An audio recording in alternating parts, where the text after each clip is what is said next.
Buenos días, Dios les bendiga. Vamos a continuar con nuestro estudio del Evangelio de Mateo. Estamos estudiando este Evangelio con el comentario bíblico de William McDonald y estamos en el capítulo 12, pero estamos haciendo o leyendo un pequeño estudio que hace William acerca del día sábado. Entonces vamos a continuar con esa lectura. El sábado, séptimo día, venía al final de una semana de afán. El día del Señor o domingo comienza una semana con el conocimiento gozoso de que la obra de la redención ha sido consumada. Esto es muy lindo porque es verdad, mira, cuando uno va a la iglesia el domingo, va a empezar su semana, como que renueva fuerzas, como que se recarga en la congregación el domingo. Entonces es muy lindo experimentar esa adoración todos juntos al Señor, escuchar su palabra y como que te equipas, como que te armas para poder enfrentarte a lo que venga la semana.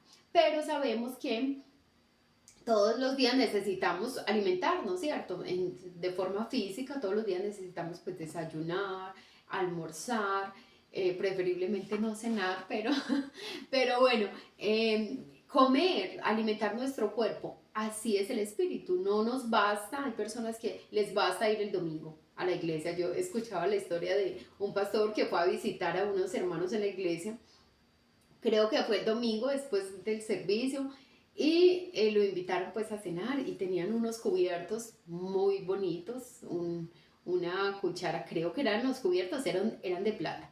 Y entonces pues obviamente al pastor le dieron una cuchara muy bonita. Listo, el pastor los visitó y se fue y los hermanos lavando la loza pues contaron las cucharas y ay, falta la del pastor. ¿Cómo es que el pastor se nos llevó la cuchara de plata? Y como molestos. Y al domingo siguiente le dijeron, pastor, de pronto usted se dio cuenta si se llevó la cuchara de la casa, es que no la encontramos. Dijo, hermana, se la metí en la Biblia. ¿Cómo se notaba que no abrían la Biblia toda la semana? No se dieron cuenta que no estaba, que la Biblia, que la cuchara estaba en la Biblia. Pero puede sonar muy graciosa la historia, pero es real. Hay gente a la que le basta ir un domingo a la iglesia. Hay gente a la que le basta conectarse al devocional y ya. Este tiempo es excelente, es maravilloso porque aquí te alimentas, pero tu relación con Dios debe ser continua. La invitación del Señor es orar sin cesar.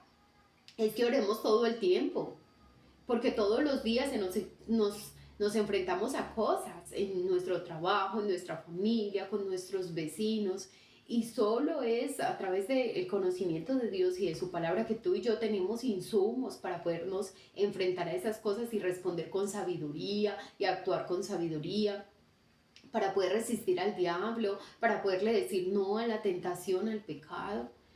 El sábado conmemoraba la primer creación. El día del Señor está unido con la nueva creación. El día del sábado era un día de responsabilidad. El día del Señor es un día de privilegio. Los cristianos no guardan el día del Señor como medio de alcanzar la salvación o de lograr la santidad. Mira qué importante.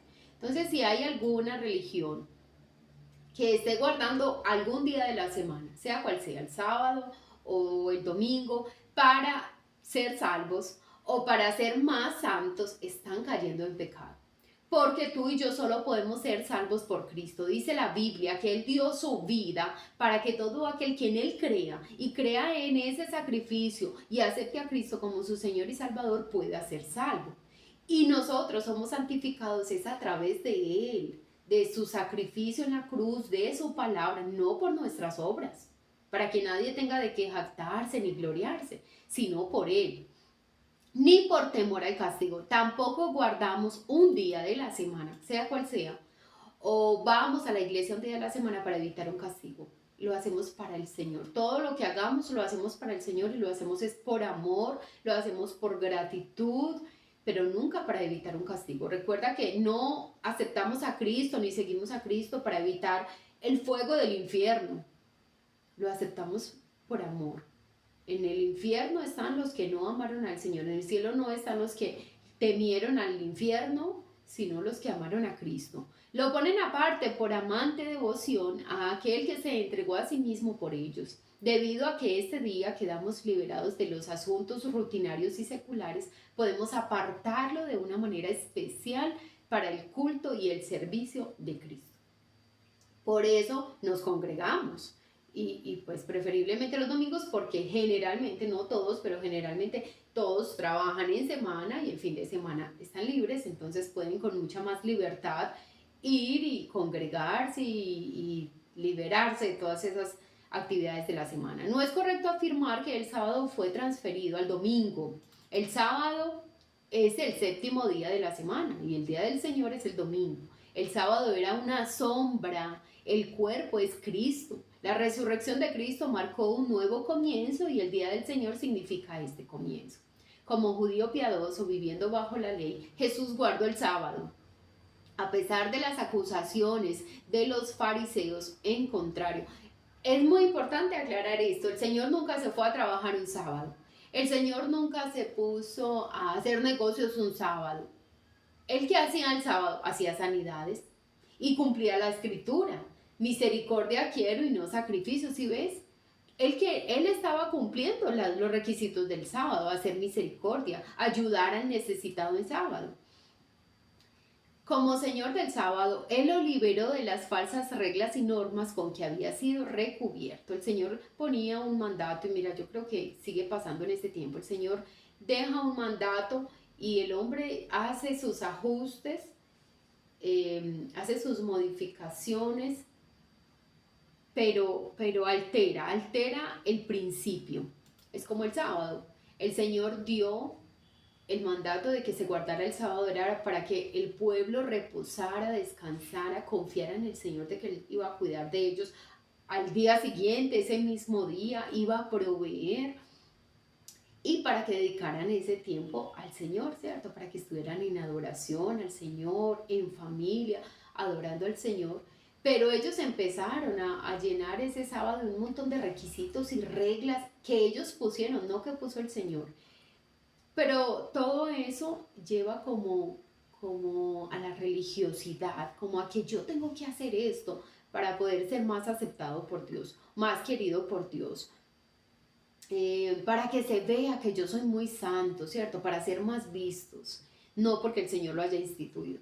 Vamos al versículo 9, vamos a leer en nuestras Biblias, en el capítulo 12, vamos a leer del 9 al 14 y ya lo desarrollamos. Pasando de allí, vino a la sinagoga de ellos, y he aquí, había allí uno que tenía una mano seca, y preguntaron a Jesús para poder acusarle. Miren, le preguntaron para poder acusarle: ¿es lícito sanar el día de reposo?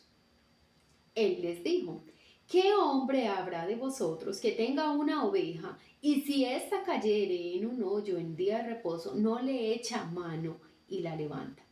Si tú vas con tu ganado, con tus ovejas, y una se cae en hueco el día del sábado, ¿qué hay de ellos que digan: no, yo no puedo hacer ninguna fuerza, vámonos, dejémosla morir, dejémosla ahí ahogarse, dejémosla perderse, porque yo no? No, ahí mismo se bajaban y ayudaban a la ovejita y la sacaban de ahí. Pues ¿cuánto más vale un hombre que una oveja? Les dice el Señor. Por consiguiente, es lícito hacer el bien en los días de reposo. Ellos le dicen: es lícito sanar a un hombre, como si fuera un trabajo, pues, y él lo que les dice es lícito hacer el bien en el día de reposo. Entonces dijo a aquel hombre: extiende tu mano. Y él la extendió y le fue restaurada, sana como la otra. Y salidos de los fariseos tuvieron consejo contra Jesús para destruirle. ¿Por qué? Porque hizo el bien. Querían destruirle porque hizo el bien. Vamos a desarrollarlo. Versículo 9. Desde los sembradores Jesús entró a las sinagogas. Desde los sembrados Jesús entró a las sinagogas. Lucas nos dice que los escribas y fariseos se encontraban allí para vigilarlo, a fin de encontrar algo de qué acusarle. Versículo 10. Dentro de la sinagoga había uno que tenía la mano seca. Un mudo testimonio de la impotencia de los fariseos para ayudarle. ¿Cuántos años llevaba ese hombre así enfermo? Y nunca, ni el día de reposo, ni en semana los fariseos le habían ayudado, le habían podido sanar su mano. Hasta ahora le habían tratado con fría indiferencia. Era imperfecto, para ellos era imperfecto, como un inmundo, como un impuro. Pero de repente les vino a ser de gran valor como medio para atrapar a Jesús. Ahora sí le veían valor al hombre con la mano seca. Ahora sí, este de algo nos sirve ahora. Con este vamos a probar a Jesús, a tentarle y a atraparlo. Sabían que el Salvador estaba siempre bien dispuesto a dar alivio a la miseria humana. Si sanaba el sábado, le atraparían en un delito punible, según creían. Según ellos, era un delito que el Señor sanara a ese hombre ese sábado. De modo que comenzaron suscitando una cuestión legal. ¿Es lícito sanar en sábado? Versículo 11. El Señor respondió preguntando si sacarían una de sus ovejas de un hoyo en el día sábado. Claro que sí. ¿Pero por qué? Quizás su pretexto era que se trataba de una obra de misericordia. Que pesar de la ovejita, dirían ellos. Pero otra consideración podría ser que la oveja valía dinero. Ah, pues que me costó. Ahí voy a perder plata si la dejo morir. Y no estaban dispuestos a sufrir una pérdida económica ni siquiera en el día sábado. Ellos no estaban dispuestos a tener ninguna pérdida, así fuera el día sábado. Versículo 12. ¿Acaso no vale más un hombre que una oveja? Por lo tanto, es lícito hacer el bien el día de reposo. Versículo 13-14. Habiendo atrapado a los líderes judíos en el hoyo de su propia codicia, Jesús sanó la mano seca de aquel hombre. Al decir al hombre que extendiera la mano, la fe y la voluntad humana fueron llamadas a la acción. Mira qué mezcla tan hermosa. La fe, la confianza de que es el Señor el único que puede hacer este milagro. Pero también se debe fusionar esa fe con la acción, con la obediencia. Si ves cómo el Señor demanda de ti tener fe, pero esa fe debe ser puesta por obra. Esa fe debe accionarse para que pueda hacer algún efecto. Siempre que es que siempre que, no sé, si de pronto hay algo que ustedes consideren en la Biblia que el Señor demandó fe y que no había acción, me lo pueden decir, pero yo no lo recuerdo. Yo no lo recuerdo. Siempre esa fe va acompañada de la acción. Siempre. El Señor da una palabra y voy a hacer esto, pero tú haces esto. Porque Él demanda de nosotros esa confianza, esa obediencia. Piensa que el Señor te ha prometido. Piensa que el Señor quiere hacer contigo, pero si tú estás accionando o si estás quieto ahí esperando el milagro, el Señor ama la acción. Ama la acción. Hay momentos en los que el Señor nos dirá, creo que es en Salmos donde dice, estad quietos y esperad que yo soy Dios. Ved que yo soy Dios, esperen, déjenmelo a mí.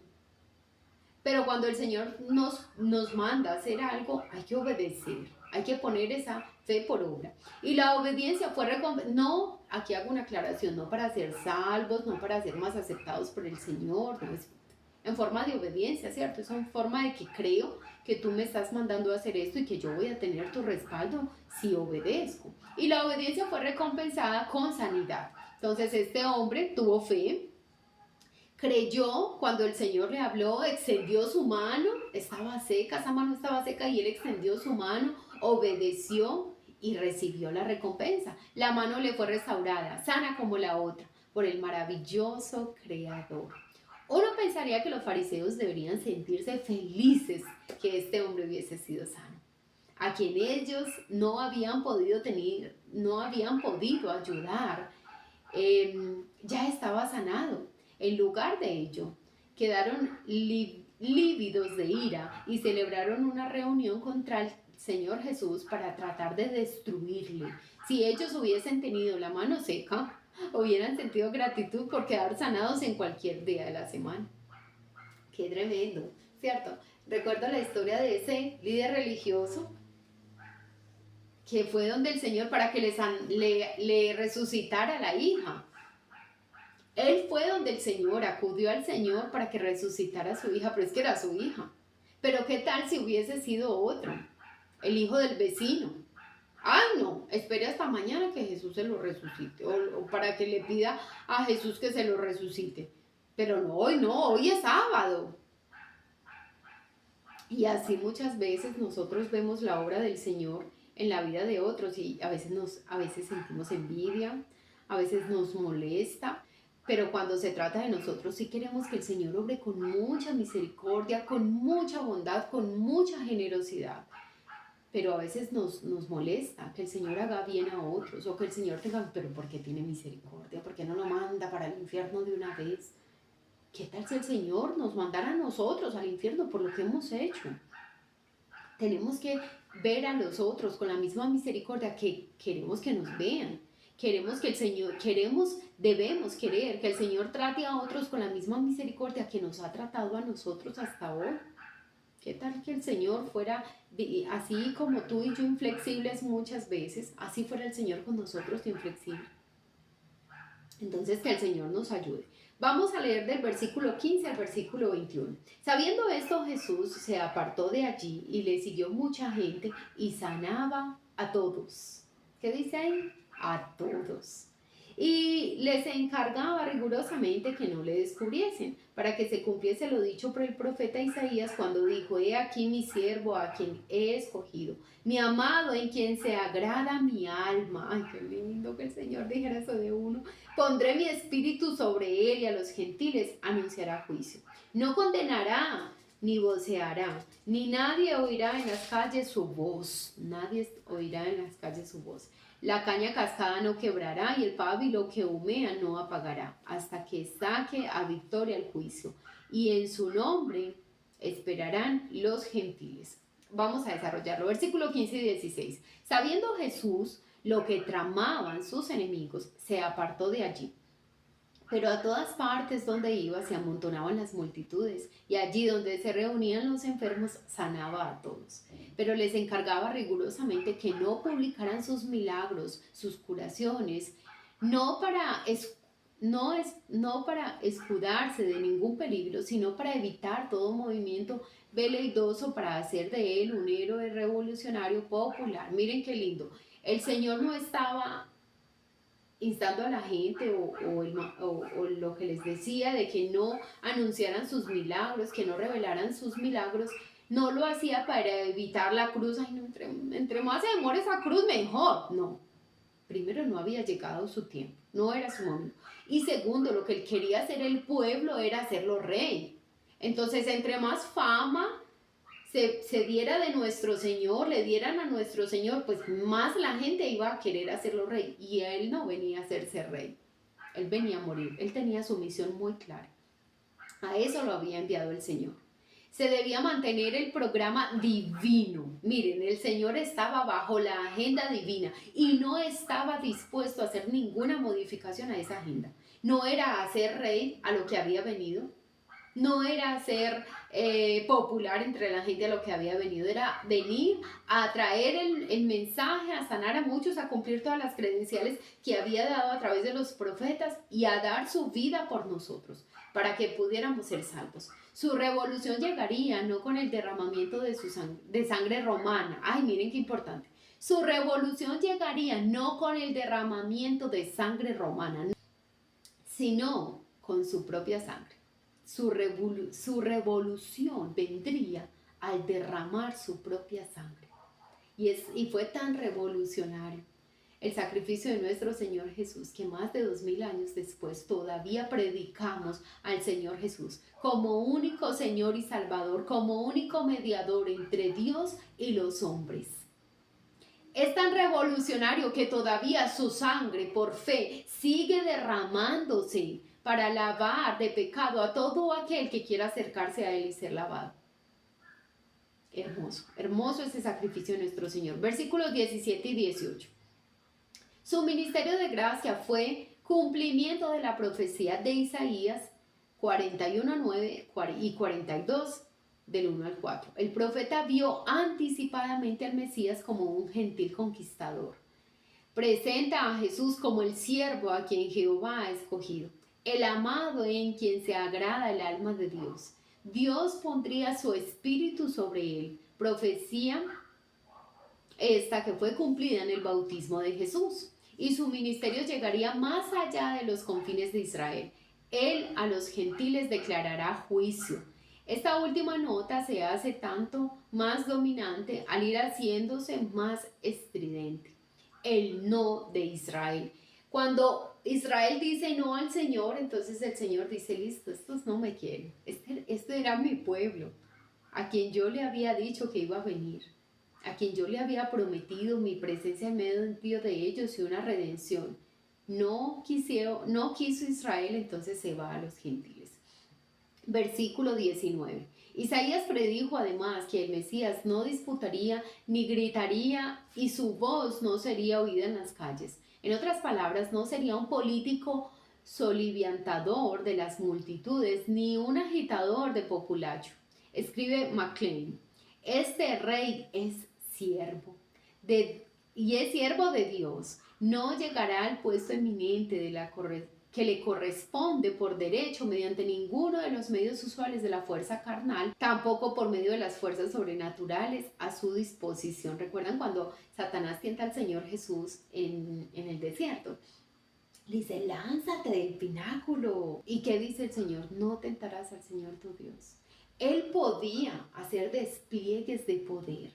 El Señor Jesús podía hacer un despliegue de poder, convirtiendo todas las piedras del desierto, la arena del desierto, en pan. Él podía hacer un despliegue de poder lanzándose del pináculo del templo y que vinieran legiones de ángeles y lo cargaran para que él no cayera. Él podía hacer despliegues de poder en muchas cosas, pero no lo hizo. Dice aquí el escritor, MacLean dice, había a disposición de él fuerzas sobrenaturales, pero no las usó. A él no le interesaba nada de eso. Y a veces tú y yo disponemos de muchas cosas, pero sí nos interesa porque usarlas para que seamos más reconocidos, para que seamos mejores vistos, para que tengamos más fama, para que se hable bien de nosotros. Mira que el Señor no buscó eso. Y nosotros debemos ser imitadores de Cristo. Entonces vamos a pensar en eso. De pronto a veces disponemos de muchas cosas y las usamos, pero no es la voluntad del Señor, no estamos dando gloria al Señor a través de eso. Versículo 20. No iba a quebrar una caña cascada ni apagaría el pábilo que humea. No iba a aullar a los desposeídos ni a los no privilegiados a fin de llegar a conseguir sus metas. El Señor no va a pasar por encima de nadie. Así tú y yo no podemos pasar por encima de nadie para obtener nuestros propósitos, para lograr nuestros objetivos. No podemos pisotear a nadie. Mira, siempre que tú y yo vamos a hacer algo, debemos pensar, esto da gloria a Dios y esto afecta a alguien. Primeramente a mi familia, mis círculos más cercanos y después a otros.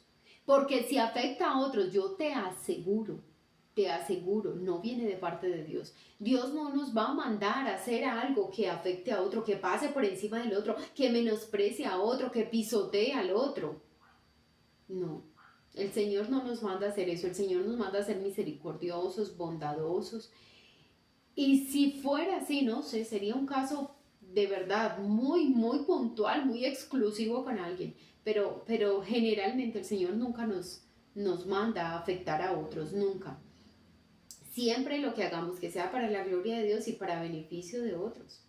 No quiere decir que si yo me aparto de un pecado y eso afecta a una persona, por ejemplo, no sé, una sociedad, un negocio, y estamos haciendo las cosas mal, y yo decido entregarme, yo decido confesar, ir a las autoridades y decir, yo estoy haciendo mal, y eso puede que el otro caiga, pues sí. Ahí no es que el Señor te va a decir, no, usted manténgase ahí para que no afecte al otro, ¿no? Porque es una cuestión de moralidad, es una cuestión de pecado. Hablamos de cuando tú y yo queremos lograr algo y para lograr eso tenemos que pisotear a otra persona o afectar a otra persona. Entonces, soplaría incluso una chispa de fe hasta que llegase a ser una llama. Su ministerio proseguiría hasta hacer triunfar la justicia. Ese es el propósito del Señor. Que triunfe la justicia. ¿Cuál? Su justicia. Su humilde y amante solicitud para con otros no se extinguiría por el odio e ingratitud de los hombres. Versículo 21. Y en su nombre pondrán los gentiles su esperanza. Tú y yo somos gentiles y pudimos poner nuestra esperanza en nuestro Señor, porque Él vino y nos dio esa salvación, porque Él vino a dar su vida por nosotros. Ahora hay esperanza para nosotros y ahora hay esperanza para el mundo entero, judíos y gentiles. Sabemos que vamos a partir de este mundo, pero vamos a ir a una eternidad con nuestro Señor. En Isaías esta expresión se da con esta fraseología: y las islas esperarán sus enseñanzas. Pero el significado es el mismo. Las costas se refieren a las naciones gentiles. Estas son presentadas como esperando su reinado para poder ser sus leales súbditos. Claes y Liggy alaban esta cita de Isaías como una de las gemas del Evangelio, una imagen de Cristo de gran belleza. Isaías da una imagen de la unión de Cristo con el Padre, de su misión de instruir a las naciones, de su benignidad en sus tratos con la humanidad sufriente y su victoria final. No hay esperanza para el mundo aparte de su nombre. Cristo, el Salvador del mundo, no expresado en términos secos, escoláticos, sino revestido de una rica imaginaria oriental. Tú y yo podemos estar frente a una persona que está a punto de partir a una eternidad. Lo que tú y yo debemos hacer es invitar a esa persona a que acepte a Cristo como su Señor y Salvador. Cristo es la única oportunidad que tiene un hombre para ser salvo del infierno, para ir a una eternidad con Dios. Cristo es la única oportunidad que tiene esa persona. Es el único medio, es la única forma de llegar al Padre. Entonces lo que tú y yo debemos decirle a una persona, si tú no tienes mucha claridad, lo que tú y yo debemos decirle a una persona es: ya has aceptado a Cristo como tu Señor y Salvador, ya conoces a Cristo. No porque hayas nacido significa que eres salvo, no porque hayas nacido significa que vas al cielo, no todos van al cielo, por eso existe un cielo y un infierno. Y la forma de entrar al cielo es recibir a Cristo y la forma de entrar al infierno es rechazar a Cristo. Entonces tú y yo tenemos que guiar a esa persona a que reciba a Cristo. Mira, es muy lamentable, pero la religión en la que nacimos y la cultura nos ha dado a entender como que sí somos hijos. Es que yo ya recibí a Cristo, o sea, yo soy salvo porque yo creo en Dios. No, la Biblia dice que los demonios creen, y no solo creen, ellos tiemblan ante la palabra del Señor, pero no son salvos. No son salvos. Es necesario decir así,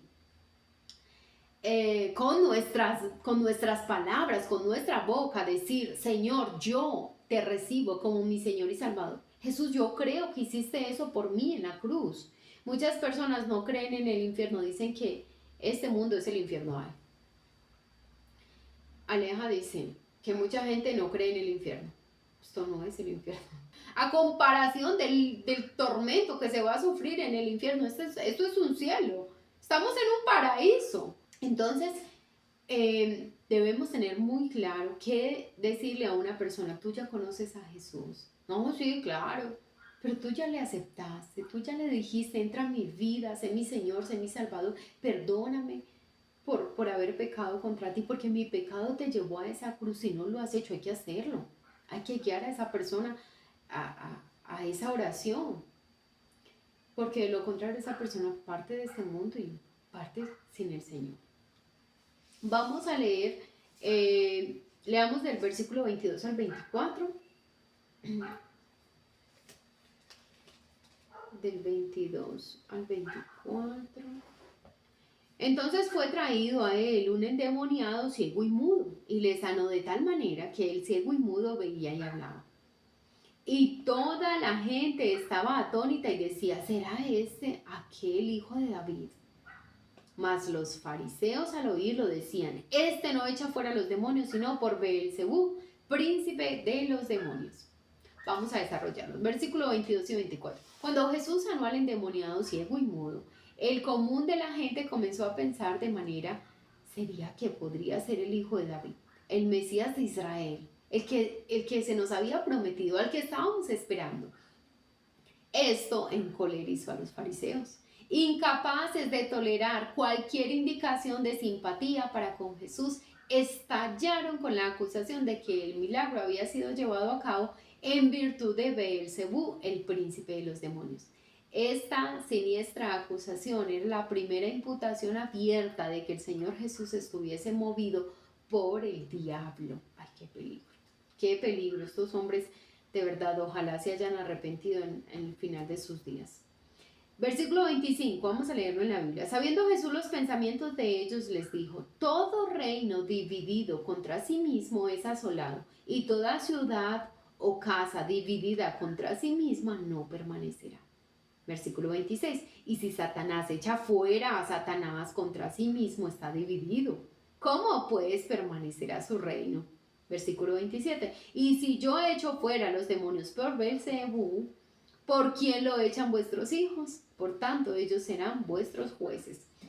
Vamos a desarrollarlos hasta el 27. Versículo 25-26. Cuando hubo leído los pensamientos de ellos, como los pensamientos tuyos, como mis pensamientos, como nuestros actos. Hay momentos en los que tú y yo hacemos cosas, nadie se dio cuenta. Y tú y yo miramos como que creemos que nos salimos con la nuestra.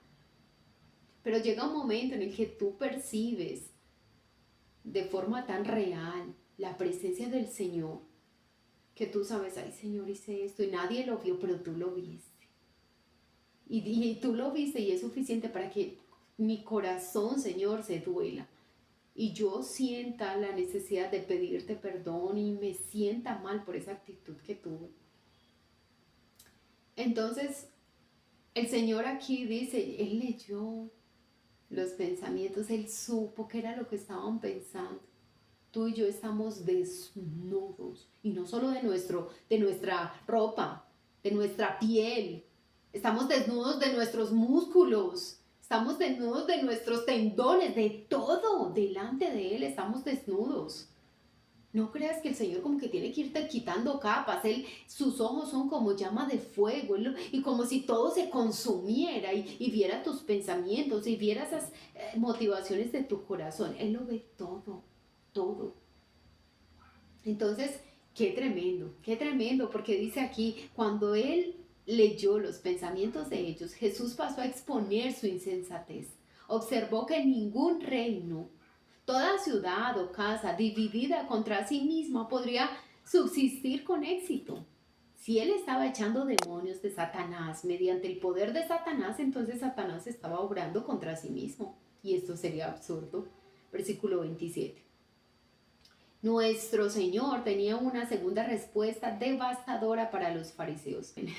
Algunos de sus correligionarios judíos, conocidos como exorcistas, pretendían tener poder de echar demonios. Oiga, estos hombres de los que les dijo el Señor: si yo echo a los demonios en nombre de Beelzebú, ¿en nombre de quién los echan sus hijos? Estos hombres judíos eran exorcistas que pretendían tener poder, querían poder y ostentaban de tener poder para echar fuera demonios. Jesús ni admitió ni negó su pretensión, pero la empleó para observarles que si Él echaba fuera los demonios en virtud de Beelzebú, entonces los hijos de los fariseos, o sea, estos exorcistas, también se encontraban en este caso. Los fariseos no iban nunca a admitir tal cosa, pero no podían escapar a la lógica de este argumento. Sus propios asociados los condenarían por implicar que exorcizaban como agentes de Satanás. Bueno, vamos a dejarlo ahí. Aquí hay una cita de Scofield, pero vamos a leerla mañana para que podamos orar. Bueno, muchas gracias por estar aquí. Dios te bendiga y mañana nos vemos.